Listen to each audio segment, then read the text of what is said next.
ikagutinya ibiza kubaho, Imana izakurinda.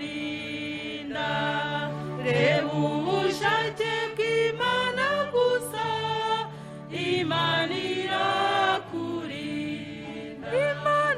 Imana irakurinda iminsi yose mu nzira ucamo, iraguhaza amahoro, Imana irakurinda. Nubwo uwo mutwaro uremereye, Imana irakurinda. N'ibyago biri mu nzira ucamo, Imana irakurinda. Imana irakurinda iminsi yose mu nzira ucamo, iraguhaza amahoro, Imana irakurinda. Imana imenya ubukene bwawe, Imana irakurinda. Uwimenyesha ibikubabaje, Imana irakurinda. Imana irakurinda iminsi yose mu nzira ucamo, iraguhaza amahoro, Imana irakurinda.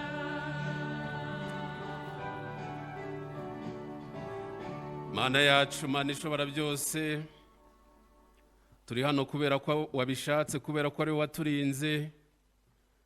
Imitima yacu rero irakunezerewe kandi akira ishimwe tugushimye. Turagushimira aho ugejeje ukora, kandi tugushimiye na gahunda aho uyigejeje. Turagusaba rero kugira ngo ukomeze ubane natwe, kandi ubwo tugiye gusangira ijambo ryawe urimurikire, rikore ku mitima y'ubwoko bwawe, kandi nanjye washimye ko nkuvugira uyu munsi mpinduke igikoresho cyawe, mu izina rya Yesu Kristo umwami wacu, amen. Bene data muteze amatwi radiyo Ishingiro, nongeye kubasuhuza mu izina ry'umwami wacu Yesu Kristo. Muravugana na mwene so Archidikoni Dismas Ngendabanga, ushinzwe ubuyobozi muri ya Diyoseze ya Byumba, kandi Imana yagiriye ubuntu ndetse mufatanije urugendo rugana mu ijuru. Nongeye kubasuhuza rero ngira nti Yesu ashimwe, kandi uwo Yesu waducunguje amaraso y'igiciro cyinshi akomeze yamamazwe. Ndashima Imana iduhaye aka kanya kugira ngo dusangire ijambo ryayo, kandi nongera gushimira n'ubuyobozi bw'itorero buba bwatwemereye kugira ngo tuze gutambutsa ijambo ry'Imana, tutibagiwe n'ubuyobozi bwa radiyo Ishingiro, ndetse ari abanyamakuru, ari abatekinisiye bakomeza kudufasha kugira ngo ijambo ry'Imana ritambuke neza. Imana ishimwe cyane. Ubwo duheruka kuganira ijambo ry'Imana ku itariki 20 z'ukwezi kwa 12 2020, twaganiriye ku ntego igira ngo kuko ari nta jambo Imana ivuga ngo rihere. Ibyo ni ukuri, uretse ko hari igihe ijambo ryayo risohora ritinze, ndetse rimwe na rimwe tukibwira ko ibyo yavuze bitagishobotse, ndetse n'iyo bisohoye bikanyura mu nzira tutari twiteze. Niyo mpamvu uyu munsi tugiye kuganira ku gutangaza kw'inzira z'Imana. Turaza kwifashisha amagambo basomye ari mu gice cya mbere mu gitabo cy'Itangiriro, igice cya 45, nk'uko basomye bahereye ku murongo wa 4 kugeza ku wa 14, aho twabonye inkuru yo gusohora kw'isezerano Imana yari yarasezeranije Yosefu, yamuhaye akiri umwana muto w'imyaka 17, ariko ikaza kurisohoreza no mu gihugu kitari kiwabo cya Egiputa, ndetse amaze igihe kirekire kirenga imyaka irenga 20 ategereje. Kandi mu gice cya kabiri badusomeye inkuru irebana n'uko Yesu yakijije umubembe, akabikora akoresheje ijambo no kumukoraho gusa. Ibyo ni bitugaragariza rero ko inzira z'Imana zitangaje. Iyo tuvuze inzira z'Imana, tuba dushaka kuvuga uburyo inyuzamo ngo ituzanire agakiza, uburyo isohoza amasezerano yadusezeranije, uburyo idutabara ngo iduhaze ibyiza, uburyo ikoresha ngo isubize kwifuza kwacu. Mbese ni uburyo Imana igaragarizamo imirimo yayo. Izo nzira rero zijya zitangaza abantu. Nk'uko twabivuze, hari igihe iby'Imana yavuze bitinda kukugeraho cyangwa bikaza bitunguranye, ndetse bikatuyobera twe nk'abana b'abantu, kuko tudashobora kwinjira mu bwenge bwayo. Nk'uko nayo ubwayo yabyivugiye muri Yesaya igice cya 55 umurongo wa 8 n'uwa 9, ivuga iti, erega ibyo nibwira si ibyo mwibwira, kandi inzira zanyu si zimwe n'izanjye, niko Uwiteka avuga. Nk'uko ijuru risumba isi, niko inzira zanjye zisumba izanyu, n'ibyo nibwira bisumba ibyo mwibwira. Inzira z'Imana ziratangaje. Tekereza nawe igihe byafashe kugira ngo ibyo yari yarabwiye Yosefu bisohore. Nk'uko tubireba mu Itangiriro igice cya 41 umurongo wa 46, Yosefu yari amaze imyaka 30 avutse ubwo yakoreraga Farawo. Yosefu avaho Farawo ari atambagira igihugu cya Egiputa cyose. Icyo ni igihe Yosefu yari amaze guhabwa ubutware, agahabwa ubuyobozi, kandi amateka tubwira ko icyo gihe yari amaze imyaka 30. Bivuga ko yari amaze imyaka 13 muri Egiputa. Ubwo bene se bazaguha muri Egiputa, Yosefu yari amaze imyaka irenga 7 ari ku butegetsi. Ni ukuvuga ko yategereje iby'Imana yamubwiye igihe kirenze imyaka 20. Mbese wowe umaze gutegereza imyaka ingahe?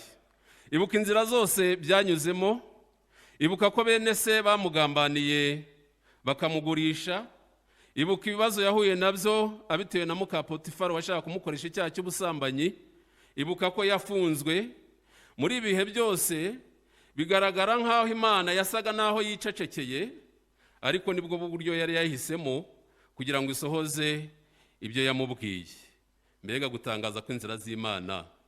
Ibaze ko n'imbohe yarotoreye inzozi igafungurwa, itamwibutse imaze kugera hanze, kandi ariko yamusezeranije. Byaze gutegereza igihe umwami yaroteye inzozi, imbohe yavuye mu buroko, yibuka ko ari bwo Yosefu hari icyo yayibwiye ashobora kurotora inzozi. Icyo nicyo cyatumye Yosefu ava mu nzu y'imbohe. Ntugatangazwe rero nuko abo mwari muhuje ibibazo batakwibutse bamaze gusubizwa. Izo nizo nzira z'abana b'abantu, ariko zitandukanye n'inzira z'Imana. Yosefu amaze gusobanurira umwami inzozi, yabaye umuntu ukomeye, nk'uko tubibona mu Itangiriro igice cya 41 umurongo wa 41. Haravuga ngo, nguhaye gutwara urugo rwanjye, kandi abantu banjye bose bazumvira icyo utegetse. Ku ntebe yanjye y'ubwami yonyine nzagusumba. Bishaka kuvuga ko yahawe ubutware bukomeye n'umwami Farawo. Iyo turebye neza dusanga iyi nzira itaratunguye Yosefu gusa, ahubwo yatunguye na bene se, kubera ko bari baramugurishije, ariko ntibamenye ko ubwo bamugurishaga nabo ubwabo bari kwicira inzira, kubera ko igihe cyageze bakamusangayo, hanyuma bagakira inzara yari yogoje igihugu cy'iwabo. Hari igihe rero abantu bakugirira nabi, nyamara bari kugucira inzira. Ibyo nabyo biratangaje. Gusa sinzi niba twese twemera nka Yosefu tukamera nka we, kuko igihe abantu batugiriye nabi dukwiye kubahumuriza kandi tukabagenera ubufasha baza badushakaho nk'uko we yabigenje. Mu itangiriro igice cya 45 umurongo wa 7 n'uwa 8 aravuga ati, kandi Imana yatumye mabanziriza ngo babesheho mugire icyo musiga mu isi, ibarokoze gukiza gukomeye. Nuko none si mwe mwanyohereje ino, ahubwo ni Imana, kandi yangize nka se wa Farawo n'umutegeka w'urugo rwe rwose n'umutware w'igihugu cya Egiputa cyose. Inzira z'Imana rero ziratangaje.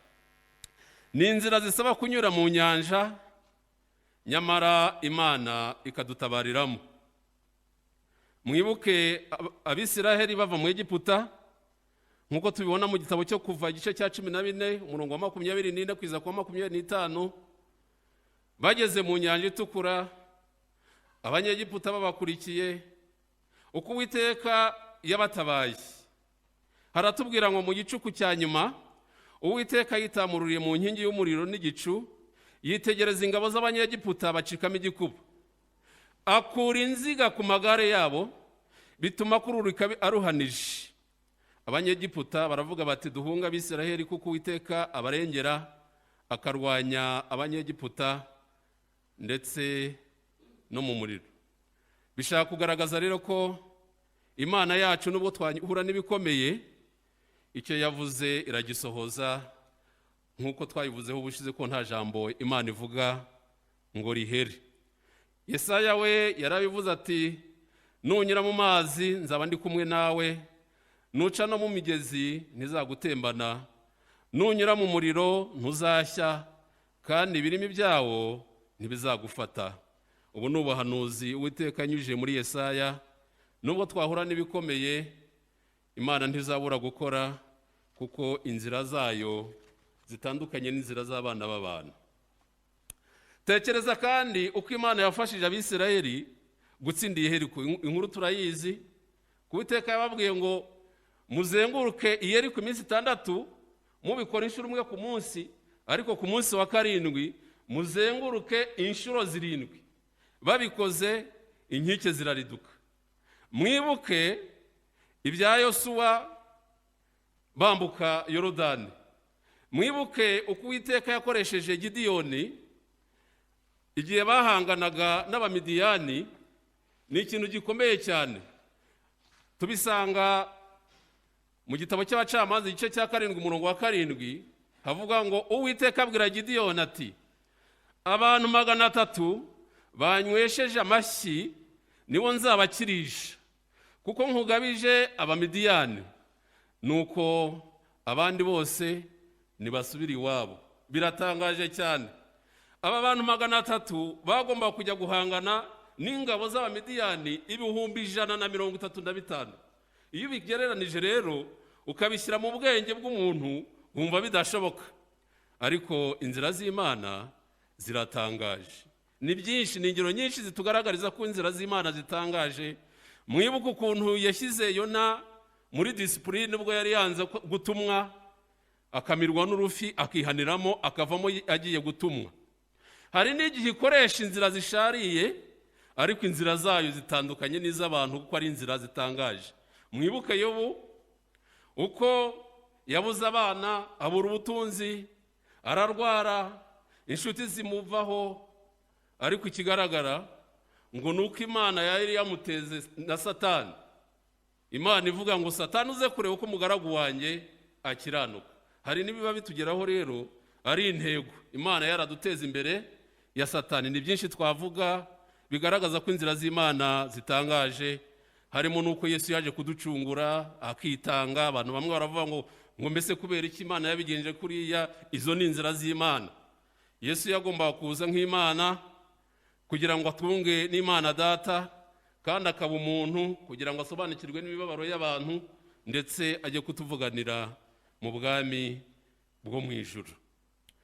Ubu Yesu niwe twabonye uko yakijije umubembe akoresheje kumukoraho no kuvuga ijambo gusa, avuga ngo ndabishaka kira. Ariko ntitwirenganirije ko hari naho yatobaga kondo agasiga ku maso n'uburyo butandukanye. Twibuke ahindura amazi divayi mu bukwe bw'Ikana. Ibyo byose nibitugaragariza ko inzira z'Imana zitangaje. Izo nzira z'Imana zisaba kwihangana, ziratungurana, ziratinda, zinyuza mu bikomeye, si zimwe buri munsi, si zimwe kuri buri wese, zinyuraho twumva ko hadashoboka.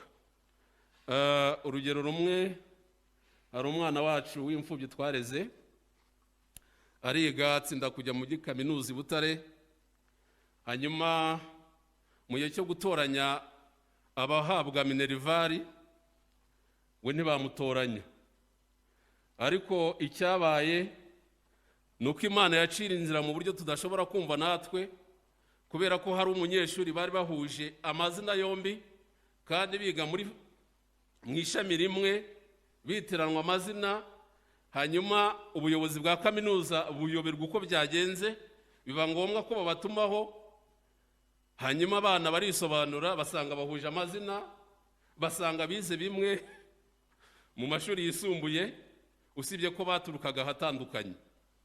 Hanyuma ikibazo kirakemuka, ariko uwo mwana wacu abona no kuvuga ati kandi nubwo mu ndebe uku ntabwo ngira undihirira minervari. Bahita bamufata batangira kumuhirira, ariko bitewe nuko yahuje izina n'undi munyeshuri bitiranwaga, bigacanga abayobozi b'ibigo. Ubwo rero Imana inyuza inzira aho tudatekereje.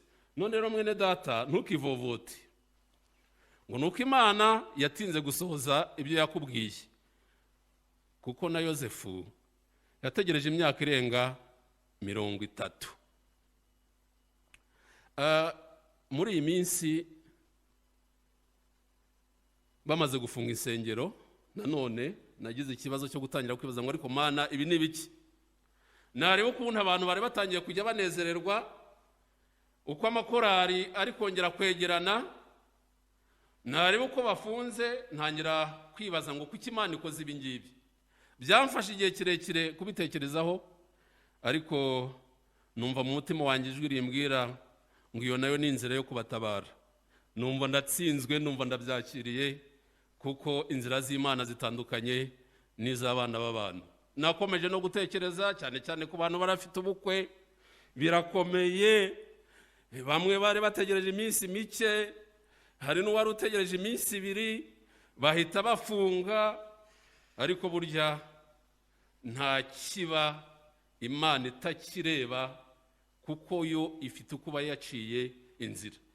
Ndongera mbigira bigari, ndatekereza hari igihe umuntu aba yiringiye ibintu, umuntu akaba yiringiye akazi. Hari abenshi bavuga ati ikizamini nagikoze ndetse biragaragara ko nagitsinze, ari byo yibwira, ariko ugasanga ibyo yibwira bitandukanye n'iby'Imana yibwira, bikaba nka bya bindi nubwo bidahura. Niyo byaba bigeze mu gihe bivuga ngo wagumiwe n'amenyo hagamwa n'amazi, ariko no muri ibyo bihe bikomeye Imana ibifite inzira yayo. Kuko muri Yesaya 45:2 haravuga ngo nzakujya imbere ahataringaniye mparinganize.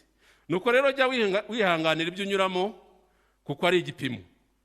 Iyo bati ni iki gituma ngira intego bigatuma ninarirwa, twibuke ko Imana yari yateze Yobu imbere ya Satani.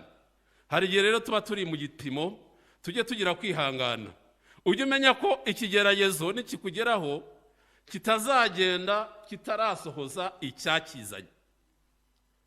Uwiteka rero ajye atugirira neza, dutegereze inzira z'Imana.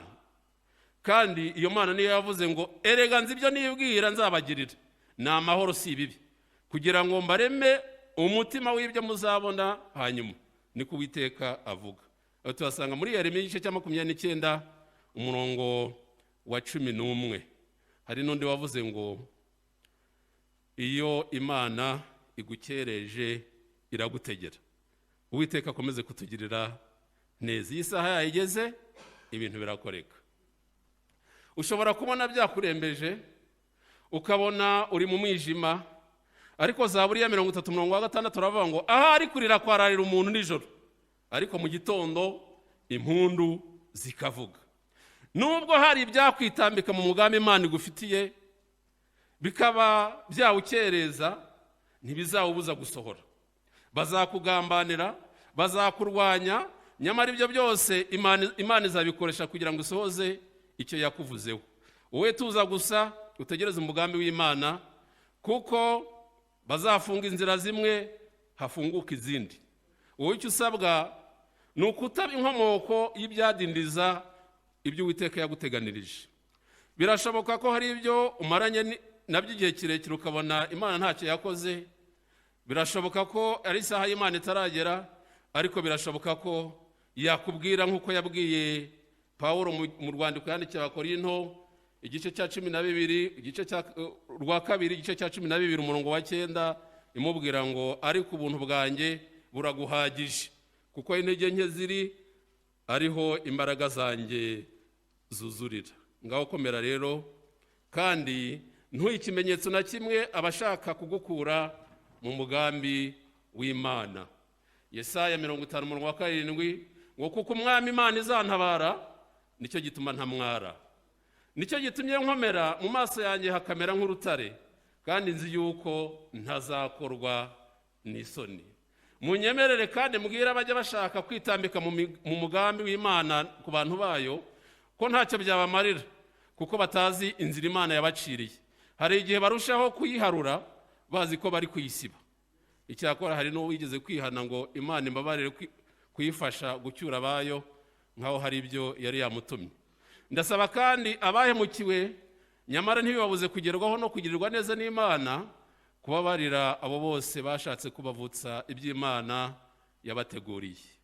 Reka twese tube nka Yosefu tugira tuti simwe ahubwo n'Imana, kandi ntimwirakarire. Uwiteka dufashe kuzirikana ko afite inzira nyinshi zitangaje zo kudutabara no kuduhaza ibyiza, maze tureke kwicira no kumucira inzira, ahubwo tureke ayiducire, kuko ari we uzi inzira ikwiriye. Mu izina rya Data wa twese n'Umwana n'Umwuka wera, amen.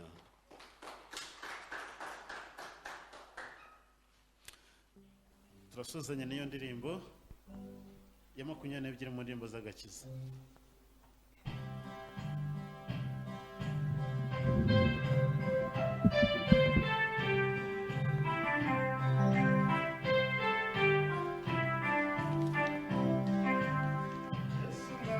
Yesu mwami ni utubaza ati ninde numye mu murima wanjye, dore hari benshi bazimiye, genda ubamenyesha ubuntu bwanjye. Mana yanjye negeka ubu unkoze w'igare ry'umuriro. Mana yanjye negeka ubu umama mu bundi imbere yawe. umuntu w'Imana yaravuze ati njye ntacyo nishoboreye, ariko ashuhijwe n'umuriro. Ati Mana none uzuntume. Mana yanjye negeka ubu unkoze w'igare ry'umuriro. Mana yanjye negeka ubu n'umwanya mu bundi imbere yawe. Hari abantu benshi bazimira batamenya Mwami Yesu Kristo. Muze tujye kubabwira inkuru y'agakiza k'ijambo rya Yesu. Mana yanjye negeka ubu unkoze w'igare ry'umuriro. Mana yanjye negeka ubu n'umwanya mu bundi imbere yawe. Igihe cy'isarura gishize, abakozi abakozi bose bazataha kandi umwami